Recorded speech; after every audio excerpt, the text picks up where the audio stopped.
नमस्कार दोस्तों, मेरा नाम है मयूर लूखर। आप देख रहे हैं बियॉन्ड बॉलीवुड प्लस। एक ऐसी खबर लेके आया हूं जिसे सुन के आप काफी दंग रह जाएंगे। क्या है खबर, इसका खुलासा करेंगे, लेकिन उससे पहले आप जल्दी से मेरे चैनल को सब्सक्राइब कीजिए and don't forget to press the bell icon. दोस्तों, आई एम श्योर आप में से काफी लोगों ने सुना होगा that time is precious, time is money. और अब इस चीज का एहसास हुआ है पीवीआर और आइनॉक्स को, क्योंकि जो खबर आई है बेंगलोर से वो बहुत ही एक हैरान करने वाली है। इन अ वेरी इंटरेस्टिंग केस आज एक खबर आई है जिसके अंदर ये पता चला है कि एक बेंगलोर के शख्स है, वन मिस्टर अभिषेक एमआर। और 2023 में ये सैम बहादुर फिल्म देखने गए थे बेंगलोर के किसी सिनेमा हॉल में, पीवीआर आइनॉक्स प्रॉपर्टी में।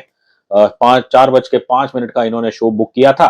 लेकिन फिल्म शुरू होते होते 4:30 बज गए and he was very upset कि 20 मिनट तक लगातार एडवर्टीजमेंट दिखाते गए, ट्रेलर्स वगैरह। और उन्होंने तो ये सोचा था कि 4:05 का शो बुक करेंगे और थिएटर से निकलते 6:30 बज जाएंगे, और फिर आधे घंटे बाद उन्होंने कुछ अपनी और कमिटमेंट की थी, प्रोफेशनल कमिटमेंट्स, कुछ मीटिंग वगैरह। अब क्योंकि फिल्म 4:30 बजे चालू ही, और if I can recall well, I think Sam Bahadur was well over 2 hours, और इसलिए उन्हें अपना जो बाकी का काम करना था वो उस दिन वो कर नहीं पाए। एंड फिर ये भाई साहब ने इतने ये नाराज हुए ये एड्स देख के, डिले की वजह से। इन्होंने फिर 2023 में एक कंज्यूमर कोर्ट में, वहां बेंगलोर में, he filed a complain against the theatre. और अब ऑलमोस्ट 1 डेढ़ साल के बाद कंज्यूमर कोर्ट का फैसला आया है, और वो फैसला इस कस्टमर के फेवर में गया, अभिषेक एमआर में, जहां कोर्ट ने डायरेक्ट किया है और उन्होंने माना कंप्लेनेंट की बात को कि time is considered as money. और क्योंकि यहाँ पे अभिषेक जी का टाइम वेस्ट हुआ, और इसलिए कोर्ट ने कॉम्पनसेशन में this gentleman is going to get 50,000 rupees. इसके अलावा 10,000 रुपए इनकी लीगल फीस, और 5,000 rupees as compensation for mental agony. तो बताइएगा, अब इन्होंने टिकट कितने का खरीदा होगा, शायद 250-300 रुपए का।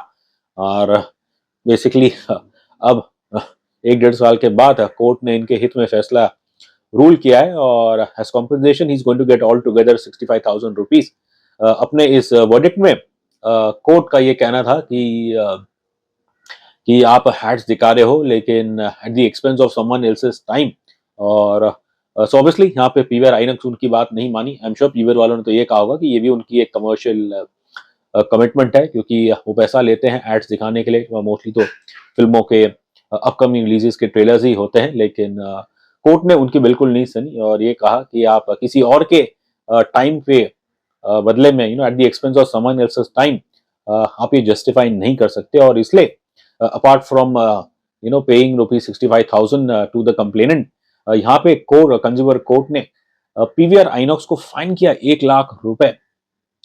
बताइएगा, क्या इस आज से पहले आपने ऐसी खबर कोई सुनी है? And but that's the reality. And I am sure इस खबर के आने के बाद अब जो पूरे देश भर में सिनेमा घर है वो सचेत हो जाएंगे। और हालांकि personally if you ask me, I don't have problems कि जब एड्स दिखाए जाते हैं। आई थिंक मोस्टली जो मैंने देखा है, इंग्लिश फिल्में जब आती है उनके अंदर थोड़े एड्स ज्यादा रहते हैं। And being someone from the film media, इसलिए आई अंडरस्टैंड कि यहाँ पे थिएटर्स वालों को पैसे कमाने होते हैं, एज इट इज फिल्में नहीं चल रही।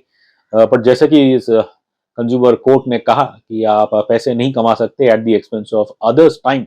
और अपने इस रूलिंग में बैंगलोर कंज्यूमर कोर्ट ने माना that time is considered as money, और इसलिए ये केस का फैसला उस कंप्लेनेंट के हित में गया। अब देखते हैं इस खबर का प्रभाव, how will it impact the rest of the cinema halls in the country. I am sure आने वाले दिनों में अब सभी सिनेमा चेन वाले वो भी सतर्क हो जाएंगे कि भाई एड्स दिखाओ, लेकिन इतने भी लंबे इतने भी ड्यूरेशन के लिए मत दिखाइए कि फिर कोई कस्टमर उड़ जाए और कंज्यूमर कोर्ट में जाके और कंप्लेन करते